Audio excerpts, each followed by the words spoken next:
Guess who got brands talking? Brandlive.co.za. What up?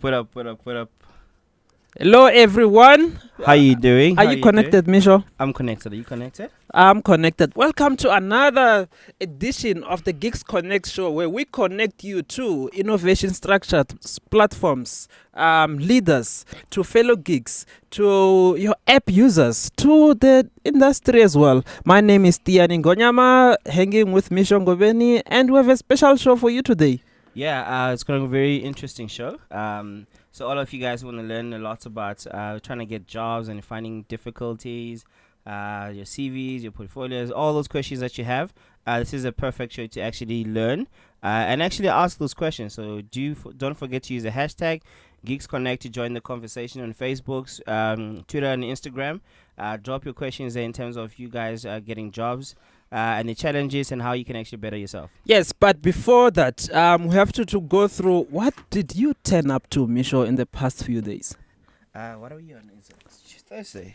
Yeah, we're on Thursday. Yeah, so we went to the STEM conference, STEM Expo conference earlier on in...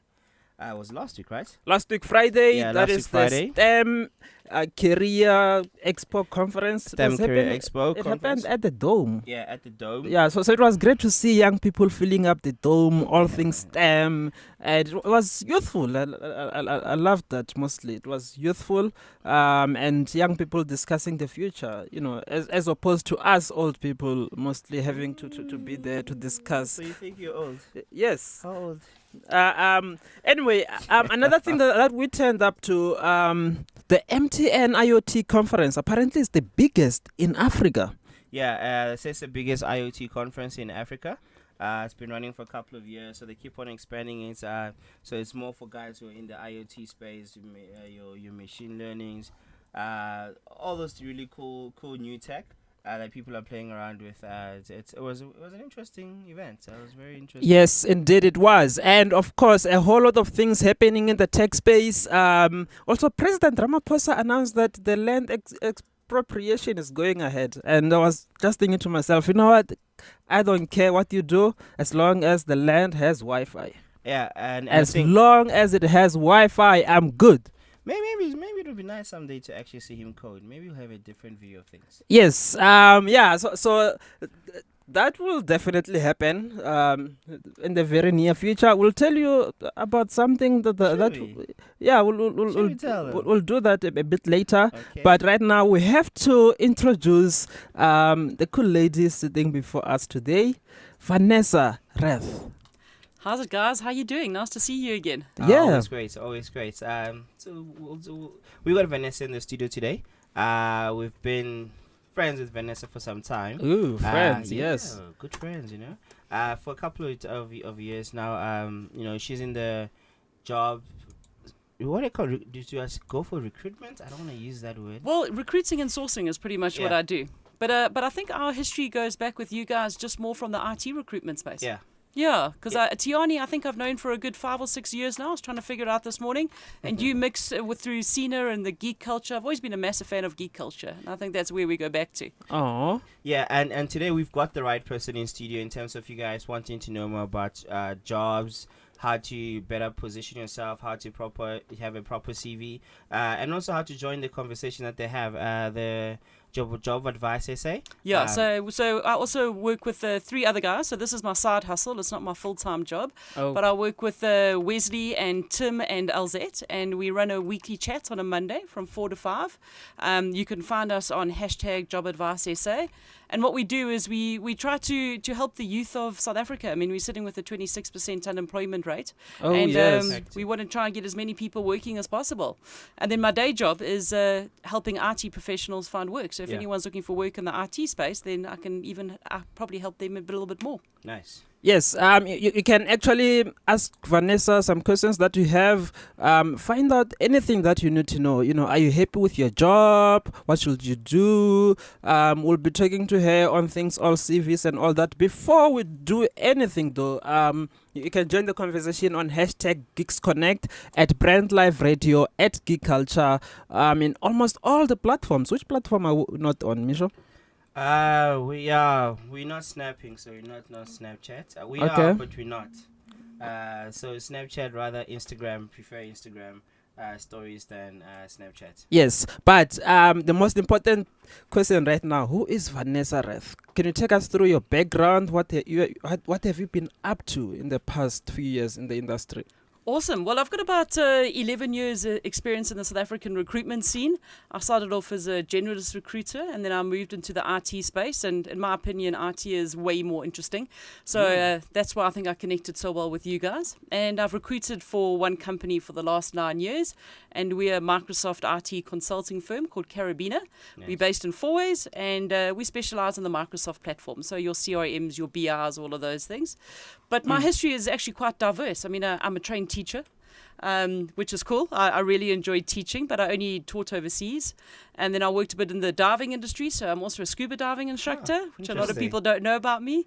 And then when I got back to South Africa, I thought, hey, let me go and see if I can get into some adult education or adult training. And they said, why don't you try recruitment? And I was like, not so sure, never really tried that before, don't really like a desk job.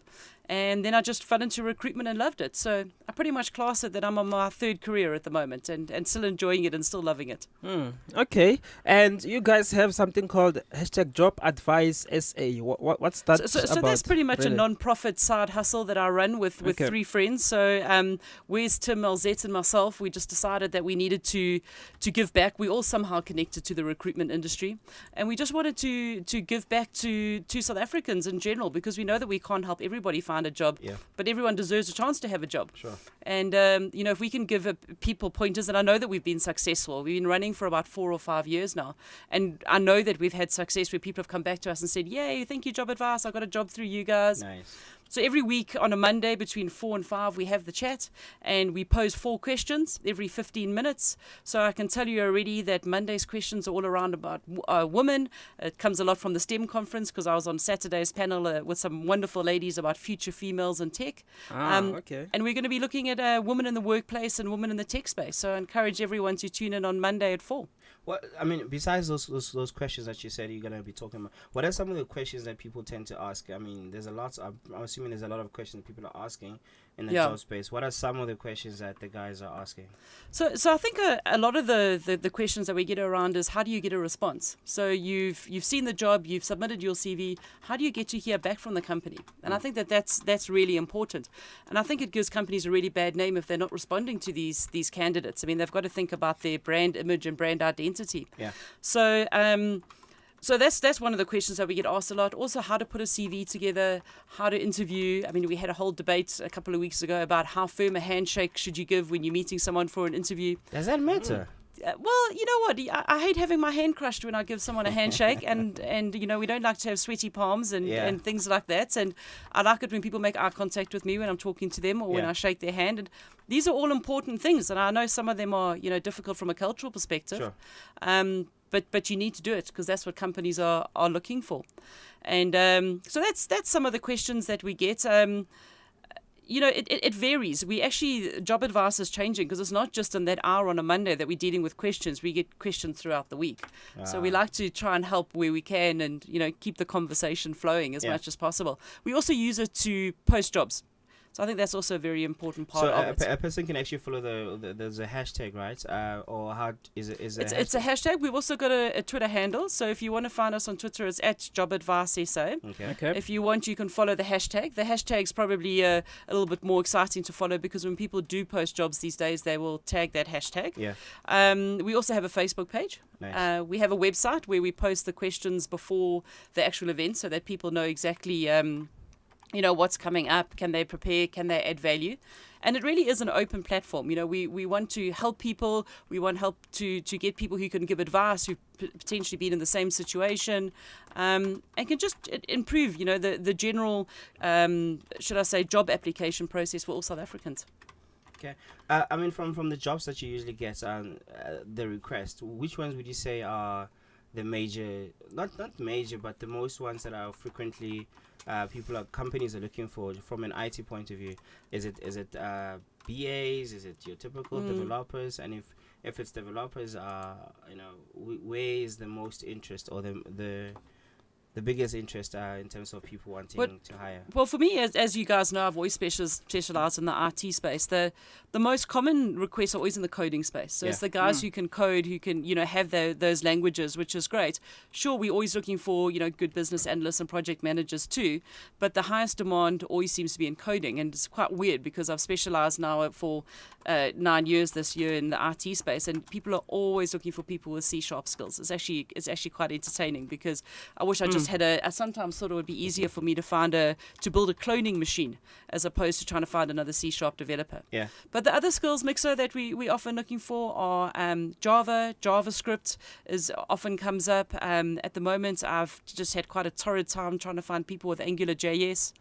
And then people who also understand the application space. BI, data is becoming a really big thing at the moment. So everyone wants a data scientist. Not everyone knows what a data scientist is or does, and I don't think it's clearly defined as yet. But it's something that people are looking for. And along those lines, I think that you would be fine. But if coding's not your game, get into another aspect of IT, as we say, as a BA or a project manager or something along those lines. All right, so there's a shout out to Squirrel. They call you Squirrel. Squirrel's my nickname. Squirrel's your nickname. Oh, wow. Squirrel, yeah, it goes back a long way. Yeah. Who's the shout out from? Let me guess. A Jess or a Jules? It's from Jess. Absolutely. All right. Hello, Squirrel. Okay, so you just mentioned that data science is one of the highly one of the highly requested skills in terms of the job market. But what do you think is the future of IT in South Africa? I think it's massive. I really think that there's so many roles that are requiring IT these days, and we are behind the rest of the world, and we need to catch up. We really and truly do, and that's why I was so happy to be part of the STEM conference last week because we need to be getting younger children more involved in the STEM subjects, especially young girls and those kind of things. But I think that there's a massive future, and unfortunately in South Africa at the moment we have a really big skill shortage, and that's something that we really need to address, and I think it has to be addressed at a school level. Also universities need to be opening up more. I think that, in my opinion, every child should be leaving high school with a third or fourth language. That should be a coding skill. Sure. Even if it's just a basic one. Even guys coming out of varsity these days have a little bit of Python, some MATLAB, and that's really important because... Why would you think that's true? Why would someone at least try to have some bit of coding? What does it do for them in terms of... You see, a lot of IT is what you guys are doing is that you're solving problems, right? Yeah. And you're solving problems with tech. And I think if you've got a basic understanding of coding, it makes it just that little bit easier to learn more coding languages. Yeah. And I think that's important because it just needs to be a start. So even if they've got a basic one, like a SQL or one of the C languages, it's very important because at least they've got the foundations in place. So anything they learn is not completely foreign. Yeah. So if I was to start coding now, I would have no idea where to start. I've never coded in my life. It would just probably something that I wouldn't be able to do. But if they've got the basics, they can build on those. So it seems like you and Misha should team up. He has never coded in his life as well. Haven't you? We're still. What do you mean? How do you... You have never maybe coded. it's a Leo thing, guys. Since 2013, we've been waiting for a basic HTML page from Misha. I'm still waiting for You're still gonna wait a bit. All right, but through Job Advice SA and the organization that you work with. Yes, Carabina is where Carabina. I work. Yeah. And there was an organization on as it's about people, is it still? Yeah, so It's About People was part of the bigger company IS Partners. Okay. It's not an operating entity at the moment, but we're still recruiting for Carabina, and we've actually just been through an exciting acquisition. We've just been acquired by the Ultron Group.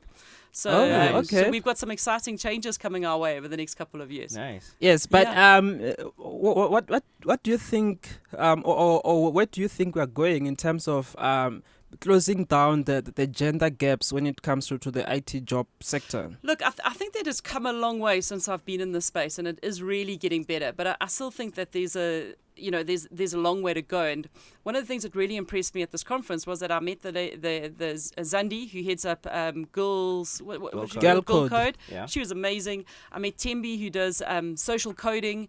There was one of your ladies from Geek Culture also on the Daneo. Which yes, lady? Oh. Daneo was also one of the Okay. panels on Friday. And I just think that women are actually just not standing for any gender differences at the moment. They're actually just saying, bugger this, I'm going to go out there and I'm going to do this myself. I'm not Yeah. waiting for anyone. And it was so great to see these heads of these fantastic non-profit organizations who are doing such great things out there. And I think the same thing's happening in the workplace. It's almost being replicated in the way that the women are fighting harder. There's not so many women who are intent on potentially having families and children, so they're not. A lot of the stories being that women have always missed out because they've had to, take time off for their family and take maternity leave. That doesn't seem to be happening, and also men seem to be a lot more understanding about that, and they're taking it into consideration. So women aren't being overlooked for promotions and things like that. Yeah. Look, I still think that we've got a far way to go. I really do, and I think that's across all aspects in the gender divide. Even in sport, prize money, all of those kind of things. Not banana. Yeah, banyana. I was thinking about the actual main soccer team, call them banana. Okay. So I think it's getting better, and I think the good thing is that more people are aware, and as long as people are aware, hopefully they're doing something about it. Yeah. Yeah, of course. All right. We're just quickly going to take an ad break, and we will be back after this. Making a bold statement yet blending into the surrounding suburbs of Melville, 27 Boxes is a realization of edgy design and practical implementation. A radical departure from the shopping malls of our generation, yet not a return to the high streets of our youth. 27 Boxes showcases the best of a shopping centre set in a garden, surrounded by the bohemian suburb that is Melville. 27 Boxes, shop, play, eat. Ladies and gentlemen, you're still tuned into the Geeks Connect show. We are broadcasting live in one of the boxes at 27 Boxes. And we're hanging with Vanessa Raath. Is it Rath or Raath? I've always Raath. Raath. Raath. Raw. Yeah. Yes, she's the IT jobs guru, talking to us about all things IT jobs. We just had a discussion on gender balance in terms of the sector, and she highlighted that women are fighting harder in the workplace, and she's thrilled to see women who are just standing up, taking a difference, and yeah. I think what is key is that there are those that are like, look, we're not gonna wait for things to happen. Yeah. We're actually gonna jump in and do things ourselves. Absolutely. And I've got massive respect for that. And I mean, we just have to find ways of making it easier, because I think the other challenge that as guys we face is we want to hear what the problem is. We want to hear where can we help and where can we assist. Yeah. For instance, there's a lot of female events happening. It will be nice now and again to have a couple of guys in there so that we can better understand what are the problems and how can we actually play a role in making this situation or difficulties much better. Absolutely. And I think it's, women also need to understand that we can't come from a point of aggression and, this is what we want and all of those things and go about it in the wrong way. I mean, it all comes down to a discussion. One of the girls asked me after our presentation on Saturday, she said that she keeps on coming up with good ideas, and then she finds that the partner that she's working for is a guy. They were still students. I think they were doing an internship somewhere or something, kept on stealing her ideas, and then he would get more credits and kudos. And I just said, you've got to actually confront him. He can't keep shooting you down in front of everybody and then stealing your ideas. You've got to actually talk to him and get him to understand how you feel, because end of the day, men are from Mars, women are from Venus. There are differences and different ways that we need to interact with each other. Yeah, they call it the PhD syndrome, pull head down syndrome. Yeah, that's not great, hey? Yeah, I can't believe it's even got a name. No, we shouldn't pull them down. We should be pulling everybody up. Absolutely, and that was us saying. Even women tend to do it. Women are quite intimidated by other women, and the best people that I've worked with in the industry are the women who've actually progressed to the next level, and they've they've climbed up to the top, and when they get there, they reach down and they pull up other women. They don't stand on other women to get there, and I think that's always a really good analogy. I mean, while we're still on this topic, I'm interested in knowing that, some of the people that you've helped get placed, right? Yeah. Do they come back and tell you some of the challenges that they're going through? And if so, Yeah. what are more or less the common challenges that they face while they're in industry? So look, I think that there are a lot of challenges, and it's the way that people choose to deal with them. I think some people find it quite difficult, especially when we take young guys and then we suddenly put them into work, Yeah. and they've potentially come out of 4 years of varsity or studying or wherever they've been, and they've kind of had flexible schedules, and they've only maybe had to go to lectures for, especially in your last year, 3 or 4 hours a day. Yeah. And I think it's quite difficult. Suddenly they've got to wake up early, they've got to get through traffic, they've got to get to a job, they've got to be on time, they've got to get on with usually a team of other grads who they're dealing with, as well as learning new things. Because in varsity, I think they teach you a lot of the theory, but when it comes to actually putting that into practice, it's the most difficult thing. So I think with the younger guys, it's just that complete adjustment. And I would say it would take a good 3 to 6 months to settle down. And people must remember that, you can't be too hard on yourself, but you've also really got to persevere. Yeah. You can't just quit. That's just not the way to go about things. Yeah, so one of the challenges I've seen from young professionals who just finished varsity and then go into the job market is they tend to lose interest in the job, and they are always looking for advice in terms of how to maintain that thing, that leisure in your job. What would you say to someone like that? Well, I just think that it's good. You've got to keep learning. You can't get into a job where you're bored and you're stagnating. I mean, some of the guys that come and see me for an interview, remember, I only see them when they're unhappy. And they'll come to me and they'll say, well, I'm bored. I'm like, well, what have you done to kind of alleviate that boredom? Because I want to make sure that before they join us, Yeah. they're not going to suddenly resign from their job and then they're going to take a counter offer because now they've been promised everything. So I want them to I'll ask those questions because I want to make sure that they are ready to leave. So have they spoken to their manager? Is there any other development points or anything else that they could be learning? Have they asked to go on a course? Have they got their Microsoft certifications up to date in our space, because we're very much a Microsoft company at Karabina? What have you done? Have you, not everyone's going to just keep you entertained all your life. You need to do something for yourself. And have you taken those correct steps? Right, so guys, we're still chatting to Vanessa. She's in the IT recruitment space. If you have any questions regarding anything job related, internships, why you're struggling, just drop a question on Facebook, Instagram, and Twitter. Use the hashtag GeeksConnect, and then we'll be able to pick it up and ask the question. Yes. Speaking of, are you ready to leave a job? Yes. I've been hearing this since 2013. A guy will come up to you and say, you know what, I've decided to leave my job and start my own thing. Yeah. Before ones leave their job. Yeah. Do you have any message of advice into them? Sure, and we hear that a lot, but it's a big move. It's a brave move to leave a job where you're getting a secured salary, because everyone thinks it's cool to do your own thing and be an entrepreneur and work from home. But I think the best advice for this is that you need to be able to support yourself for anywhere from at least 6 months to 12 months. So you need to make sure that you've got enough funds in the bank so that you can still, pay your bills, pay your rents, pay your mortgage, whatever stage of your life you're at. That's really, really important. And then also test the market. So you need to have done all of your research. Is there anyone else doing what you're doing? What's going to make you different? You could even start building your social media footprints around that and doing your research and seeing what the demand is for what you want to offer, because it's not just going to do something when there's no demand for it. Yeah, just a quick one to Mixo. You left your job. You were working at the zoo some years ago. You left your job and then start an own thing. How did that go, Chief? It was the best decision ever. So it was. I did my internship at the zoo, Pretoria Zoo. I'm imagining you in a cage with lions jumping through hoops. I wish it was the case. Unfortunately, it wasn't. I was meant to do a whole bunch of data capturing of the old records that they have there. But once again, took advantage of the opportunity. I saw it as free internet. I saw it as a free PC. I saw it as access to the zoo for free, and the food cost less. So I saw it as an opportunity for a good 6 months, and it was not a bad move. It was not a bad move. Okay. So I'll just quickly take a question from Wandile. He's Okay. asking, in terms of job recruitment in IT, we have self-taught programmers, and they weigh good more than those who went to varsity or college Yeah. for qualification. Yeah. Is there something you do to help them?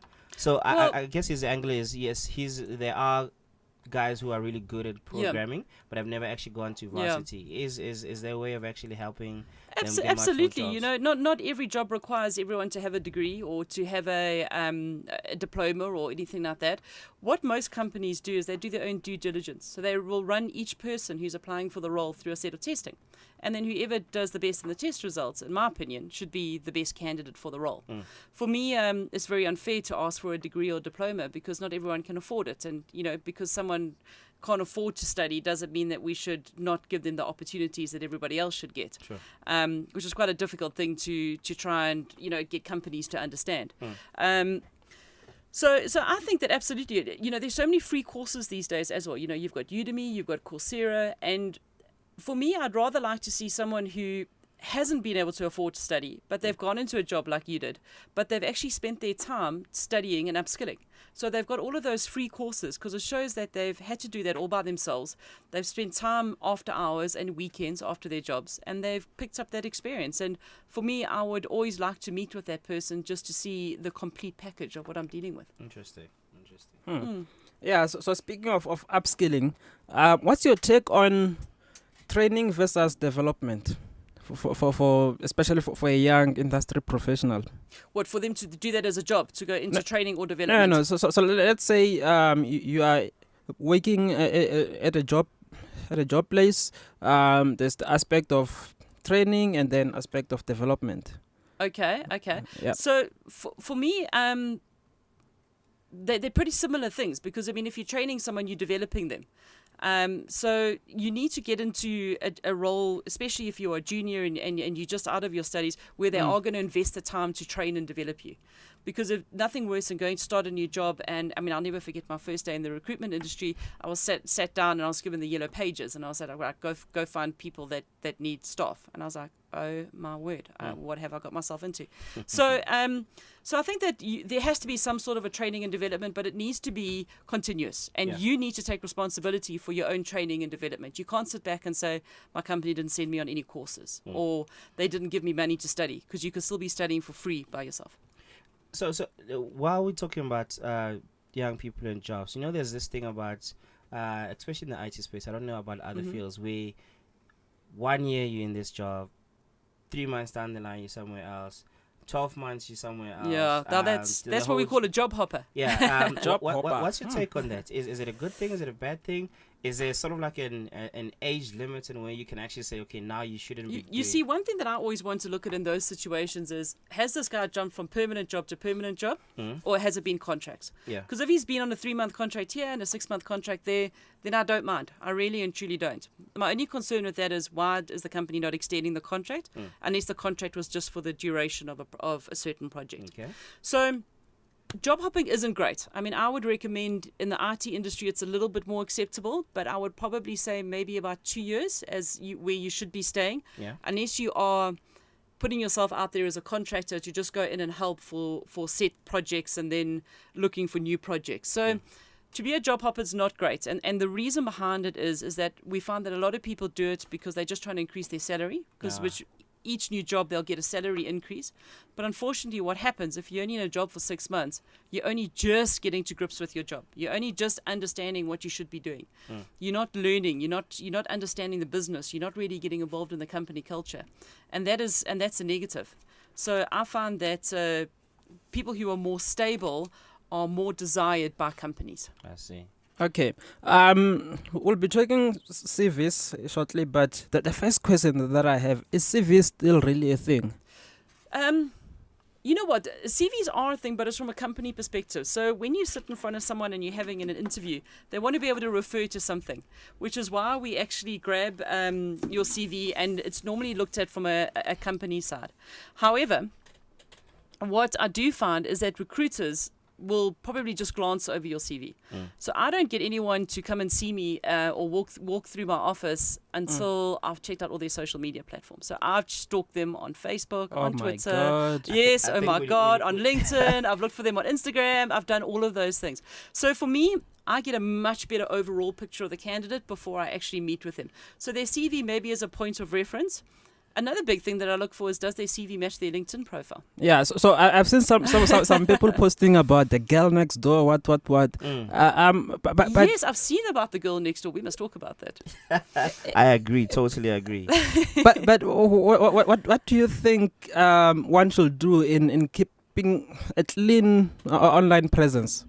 Okay, so my first advice is that you never want to put anything on social media that you wouldn't tell your mother. Sure. Second advice is you wouldn't want to post. Are you worried, T? Yeah, I can see he's sweating.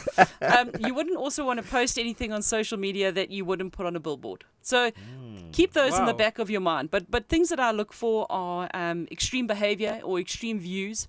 So, I really don't want to see someone passed out on a Friday night with, beer bottles all around them and things like that. Also don't want to see anyone who's got extreme views. We've just been talking about the gender gap, but it could be like maybe a gentleman who's putting females down in general, or so. And I know that it's your personal platforms and it's how you feel, but if that's going to impact the company culture where I'm looking to find you a job, I would rather find someone who is going to fit the company culture better and potentially not have as many extreme views. All right, so And that's just the bottom line. we've got a question now from Layers. It says, what is a standard IT qualification? I guess. Well, I'd say, there's no standard one, but what I'm seeing a lot of people looking for at the moment is that BSc. I think that, that will always be the top qualification. I also like the BTech because they're very practical. A lot of people will do the diploma and then go on to do the fourth BTech year, which I think is really good. Yeah. And then I think once you've kind of got those foundations in place, then if you're specializing, say, in a SAP space or a Microsoft space or something along those lines that's more, from a technology perspective, to get those certifications. So, a certification, the latest Microsoft CRM or BI or D365 is what I would personally look for my business, where I work. But for me, it's just definitely a solid 3 or 4 year diploma or degree to begin with. And I wouldn't say it's a set one.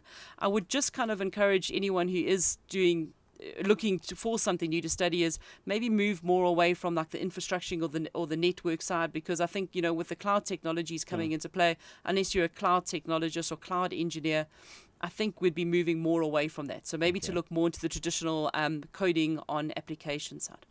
All right. You spoke about LinkedIn, briefly about LinkedIn. Yes. What's your thoughts on LinkedIn in terms of? Well, as a recruiter, I love LinkedIn. It's like Christmas every day. It really is. It's awesome, and I encourage people to get on from the time that they start being a student and start to build their profile and start connecting with the right people. So the best time is when you're still a student. I would say so. Yeah. Yeah. And then what is it that's one? How can one actually beef up their LinkedIn? Is it? Well, I think, it's quite an easy tool to use. They tell you, like, what do you need to fill in and those kind of things. So, a lot of people will put down just at their job that they were a C# developer at company X for 3 years, but then they won't list any duties or responsibilities. That's something, for me, I look at it and I just think, why have you been so lazy that you haven't filled in your duties? Put in all of your education. So, for example, when I get back to the office, I'll put in that I was on Geeks Connect with you guys. Nice. Oh, wow. Plug us. No, but it's cool because it's good, and it shows that it raises my profile hopefully as a thought leader in the IT recruitment space, and that's also important. All I right. want people to come to me to find jobs. Okay, we're just going to take a quick ad break again, and we shall be back in a moment. Have you ever thought about the power of social media? Social media has the power to make your business grow. Grow! Yeah. Why don't you let us manage your social media? Because our business is to see your business grow. Visit us at www.bstownmedia.co.za. Welcome back, ladies and gentlemen. You're still tuned in to the Geeks Connect show. What up, fellow geeks? Just want to quickly drop a question from Pinky, the hustler guru. Pinky says, PK, sorry, dude. Is it possible for varsity students to volunteer on days like holidays or weekends to get exposure to the environment? Absolutely. I think that would have to come down to an agreement with the student and the company. But what is usually a good in for that if you know somebody who's working at the company.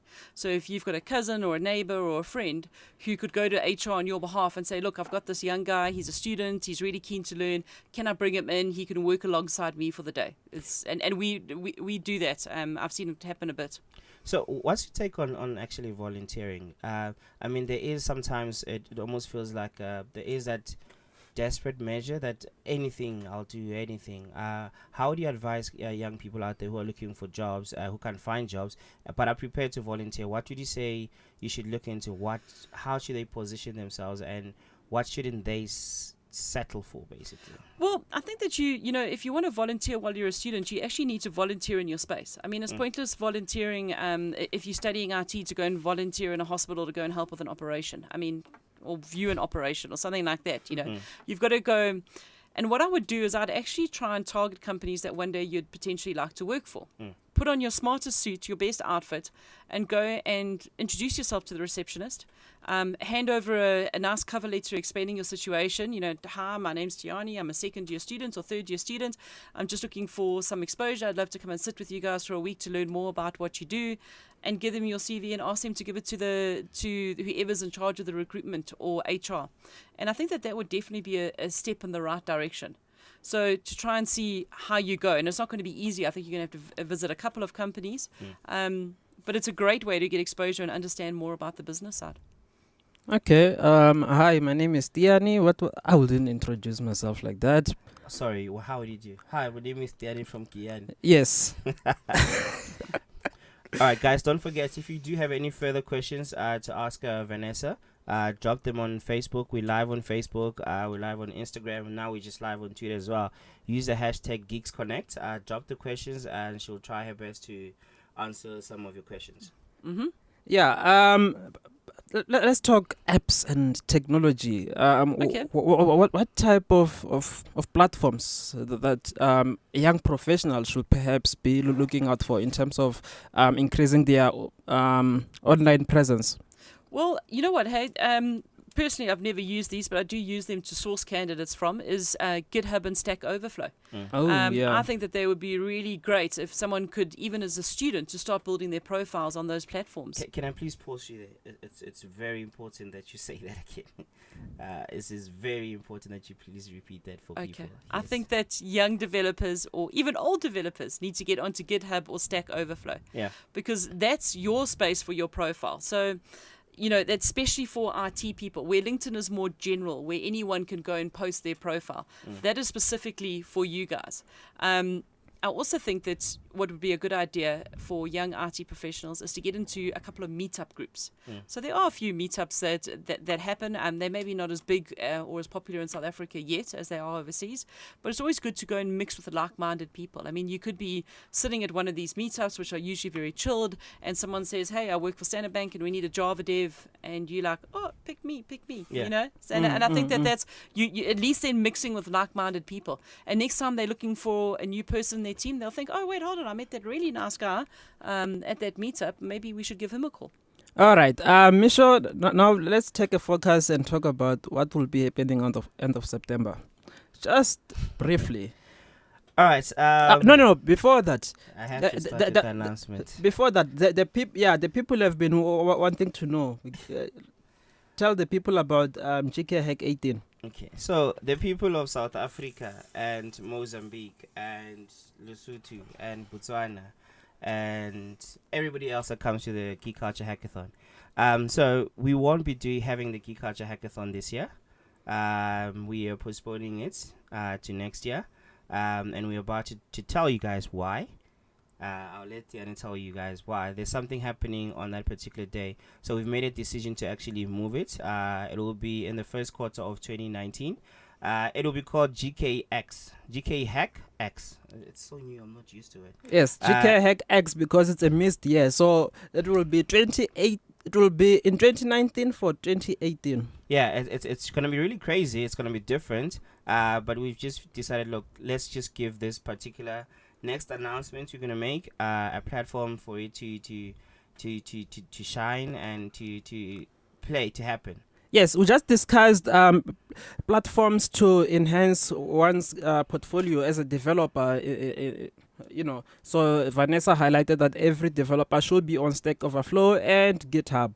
But there's also another platform for hackathons, DevPost, and that's exactly why we decided to put up the next hackathon on DevPost. So we're collaborating with our beloved South African government, the Department of Public Service and Administration, and the Center for Public Innovation.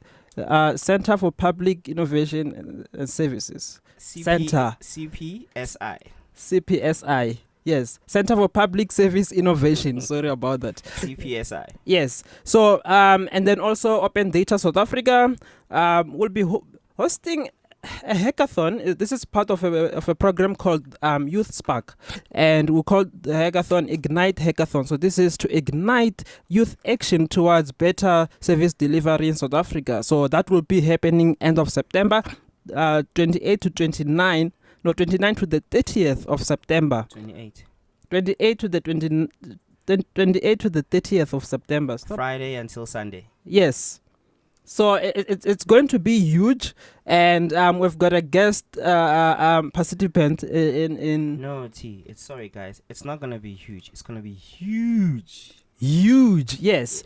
Yeah, so go on to ignitehack.devpost.com, ignitehack.devpost.com, and you find all the details and register there. For the first time, the South African young geeks will be hacking together with the first guy in the country. Number one, Mr. Number One. I think what maybe we should just pause this, but imagine the president coding. I'll just leave it there. Yeah, let's leave it there. And we are going back to Vanessa right now. Yeah, we're still talking jobs. But what do you think of hackathons as a talent sourcing platform, or one's development cycle as well? I think hackathons are great, and I really think it's great. And, there was that question earlier about that guy who said, what happens if you don't have a degree or diploma?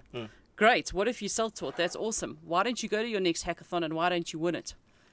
Nice. Won't that just be a great way to prove that it's, maybe formal education isn't as important? But also I think the people who run the hackathons, it would be great to have somebody there who could maybe assist these guys. So if you were to, as part of your prize, maybe say have a free session with someone who will help with your CV, who could potentially help you find a job. Interesting. Because hackathons are awesome, but they're also quite seen as a more of the introvert, maybe geeky thing to do. But if there's an end goal where the person who wins this hackathon is guaranteed a role at a big corporate like a Standard Bank or an FNB or something like that, that would be a great incentive, wouldn't it? Yeah. So if you've got connections in those corporates, then you should be leaning on them. Misha's the connected guy. I know he's connected. He tries to not be, but I know he's connected. Yeah, and that's also his pickup line. I'll connect you to people in higher places. But you need to use those people in higher places. Yes. But wow, guys, we are live. You do know that. So what I think also from a sourcing thing, if you win a hackathon, use it for your personal branding. If you're even partaking in a hackathon, use that. So make sure that you're posting pictures on LinkedIn. I mean, we've spoken about having a LinkedIn profile. Put it on your Facebook page. I mean, there's soon, and it's coming, and I already do it, there's soon a lot of recruitment going to be happening on Facebook. Yeah. So put it on there. I mean, that's the kind of thing I'd love to see. If I'm looking through someone's profile and they're like, hey, look at me, it's a Saturday, it's my own time, but I'm doing a hackathon, I'm like, oh my gosh, I want that guy, because he's obviously got an interest of RT out of what he does from 9 to 5, Monday to Friday. So we've got a question from Jose on Instagram. Okay. I need experience to get a job, but I need a job to get experience. I know. What can I do? Chicken and egg. Yeah, it's not easy. It really and truly isn't. But with this kind of thing, I'd always try and promote that you do a little bit of volunteering. So chat to people in your community, see if if you can go to work with someone, like I said, for a week, get some exposure. Sure. There's also, I met the ladies on the weekend from We Think Code, And what they do is, if you go to their website, wethinkcode.co.za, there's actually 3 online assessments or tests that you can do. And then what they do is they pay for you. So they're connected to a lot of big corporates, and they pay for you to study for 2 years, and there you get all of the practical exposure, and they ensure that you get a job afterwards. So what I suggest that people do who are really struggling is maybe get into one of those programs, because they're very practical. They're very much around coding and learning a new language. And then that will give you the practical exposure that you need. So you're not going to your next interview saying, no, I've never worked in a role. You say, actually, well, I've done it for 2 years. Okay, just a quick one while we're on that topic. The ANC, our leading political governance, ANC wants entry-level job experience requirement to be scrapped. Sure. Interesting, and I think that it is really difficult, because we do always have the situation of some children or some parents can't afford to send their children to university or to Technikon or wherever it may be, and the child shouldn't be penalized for that. I absolutely agree. They're going to have some kind of an assessment or test which children need to do then, or school leavers. So once you finish matric, then you'll go and maybe do some kind of an aptitude test, because there has to be some kind of a differentiator about how companies would choose who they would take on board to join their internships or learnerships. Oh, I mean, it's quite easy to make a sweeping statement, but how do they plan on implementing that? Yeah. So it becomes a challenge. But perhaps the idea of vocational work experience while still in varsity could be a thing. The concept of TVET colleges being implemented in high schools, gaining the work experience right from high school as well. Yeah, absolutely. I think that's a great idea. The more people get exposed to business throughout their whole school career and take an interest in actually, what they want to do, and I think that's also a massive issue, is when you're 17 or 16 and you're choosing your subjects for school, and then you're finishing school and you're choosing what you have to study, you don't really know what you want to do. As I said to you guys earlier, I'm on my 3rd career, Wow, and, okay. It really is difficult. But if they've maybe gone into businesses and seen how they operate and thought, wow, that's really what I want to do. Yeah, look at me as well. I'm like in my 6th career. These days, there we go. And you only, 25? Oh my God, what are you doing, Vanessa? Anyway, when people ask me these days, what do you do, Tiyani? I just say, I'm a radio presenter. There we go. Yeah, I just say I'm a radio presenter, because these days everybody has an app idea. Yeah, you're right. Everybody wants to build an app, and I think some of the ideas are fantastic, but some of them are like, well, we already have that. Yeah. So. So I feel like people should take road trips. I love road trips. We took one recently, and I think someday we should share the experience of that road trip. Yeah, we took one recently, and it just sort of like just together with the team, you just discuss ideas and see what can work. It's a very different thing. I even know with my husband, like when we do a long drive, or we spend a lot of time on the bush, you have different kind of conversations. I agree. Maybe put the whole team and just drive for the day. Get out of Joburg. Yeah. So yesterday as well, I turned up at the Student Entrepreneurship Week 2018. Okay, great. Where's that? It's happening at the Tiyani University of Technology. Lovely. So it's a beautiful thing, In 2013, we used to say that, well, we used to hear a lot in conferences that one can't teach entrepreneurship. So everyone kept on saying that you can't teach an entrepreneurship, but boom, in 2018, you are hearing things like TUT actually has a course in entrepreneurship. DJ's Boo also launched a Hustler Academy earlier this year to teach an entrepreneurship. But it's encouraging to see that there are actually those things. Entrepreneurship is being taught at university level. Can take it as a course at the Tiyani University of Technology. Yeah, we've actually just hired a young guy who's just left Tuckies, and he's actually got his master's in entrepreneurship. I see. So yeah, it's good that it's something that can be taught, but for me, it's often something where an entrepreneur is quite a different kind of character. It's different beast. It's a different beast, and I think people need to remember that when they're choosing that to study. Is it something that they're going to be able to do? Are they risk averse or not? Yeah. We have a question from Mixo. I think this guy is your friend, so you know how to pronounce that name. I've got a question from this guy really. Okay, question for Oye. So the question is, I'm gonna call him Oye. The question is, Geeks Connect. When is the right time to change the jobs, especially if your skills are in demand? I think that, sure, there's so many things to consider there. How long have you been in your current role for? Yeah. Are you ready to move, or are you only moving because someone's headhunted you out and offered you more money? Do you feel that you've learnt everything you possibly could in your current role and there's nowhere for you to move? I think it's a lot of things to consider. And then what a lot of people don't think about is, when they change jobs, maybe their new job is further away from home. Are they taking into account they're going to have to pay more for transport or petrol? So before you make any move, you really need to make sure that you've weighed up all of the pros and cons about the role, and are you really in a position from a work perspective that there's nothing else for you to learn? And I think that that's important. Okay, that's actually a good response. Yeah. Hope it answers your question. Yeah, and Rick advises that visit makerspaces for emerging tech and industry. So they've Yeah. got a really cool space. So the makerspace are really doing some really interesting stuff. So do check them out. For me, I'm sitting at home and I've been applying. I've been struggling. I'm not getting the stuff right. We get this a lot on job advice too. Yeah, it's very tough out there. It really is. Yeah. So what are some common things that young people are doing wrong in terms of that's already eliminating them before anyone really goes to the next level with them? What are some of the things that we're doing wrong in terms of our CVs, our applications? I mean, some people, they send you an email and the subject, it doesn't have a subject, or it's got a weird subject. Yeah, I find that insulting.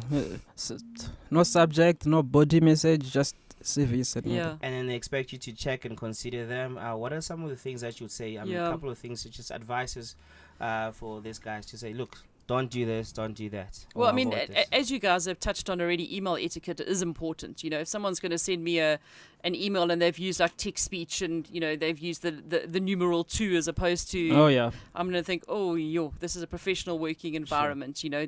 We can't be having that. But, I think what is very important is that your CV is always your first step in the door. If you don't know the person, you've never met them, you've got to think of the poor person who's sitting there sifting through 50 CVs for one position or 50 or more. So if your CV doesn't stand out, or you've got a general cover letter, you probably have reduced chances. So what I'd like to see more people doing is, first of all, I'm not really a big advocate of the cover letter, but if you do want to include one, make sure it's particularly designed for that role that you are applying for. So, it would be, I'm applying for this role of an administrator at company ABC because of these reasons. So that's important. So you're personalizing it. And your CV, you really need to make sure that there's no spelling errors, there's no grammatical errors, that you've used quite a funky template. It's something that's going to stand out. So that would be the first things. The other things is, even if you've got the qualifications and you've got the experience, if you don't interview well and you don't have the good soft skills, and you don't sell yourself without being arrogant, it could also be why you're still sitting at home if you're being called for the interviews. And I think that's very important, being polite. What are you doing when you're waiting in the receptionist's area while you're waiting for the interview? Are you playing on your phone, or are you reading a magazine, or are you chatting to the receptionist about how great it is to work there? The receptionist at Carabiner is actually, one of my closest mates, and I'll often say to her once candidates have left, I said, what did you think of them? Were they nice? Were they polite to you?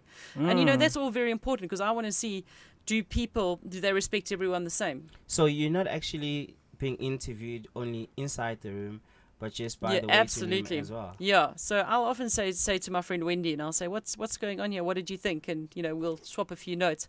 But, for people who have been sitting at home for a long time and trying, it is difficult. So always try and go down the volunteering route. And I feel that it's quite difficult, because you don't want to be sitting at home, because when you do go for your interview, and I see this a lot with people who've been retrenched, is that kind of negativity spreads over into the interview. You may be not as lively, you may be feeling a little bit sad, you're really stressed out because your family needs to eat and you're not getting an income. So you really need to try and stay as positive as possible, maybe get some reading, maybe do some free courses online, keep up your exercise, even if it means going for a walk. Do all of those things, because you don't want to go and interview when you yourself are in a negative headspace.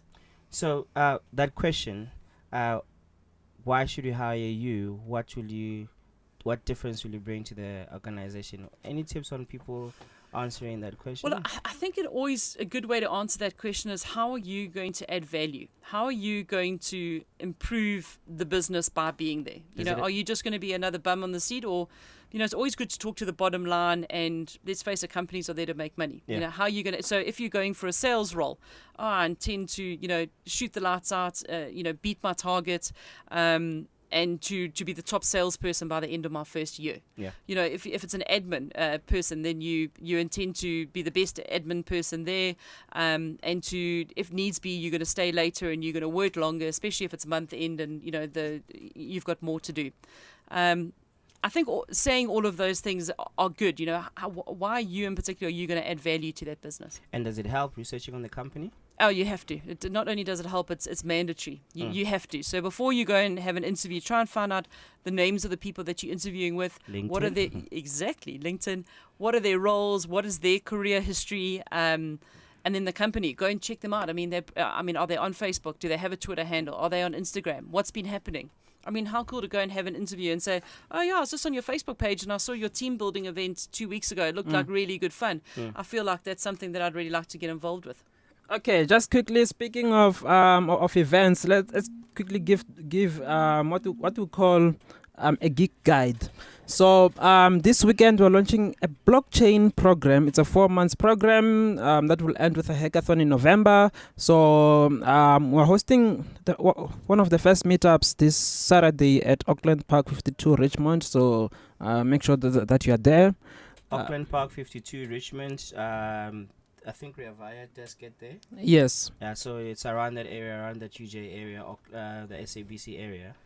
Yes. The Northern Cape Provincial Hackathon is happening again this year on the 31st of August until the 2nd of September. It's happening in the R, man.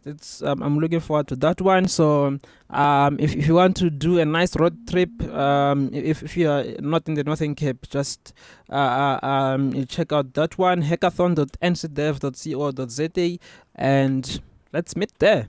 Yeah, and I'm not sure if the registration is still open, but there's a Gold Code Hackathon happening this weekend, happening in 3 cities, Durban, Cape Town, and Joburg.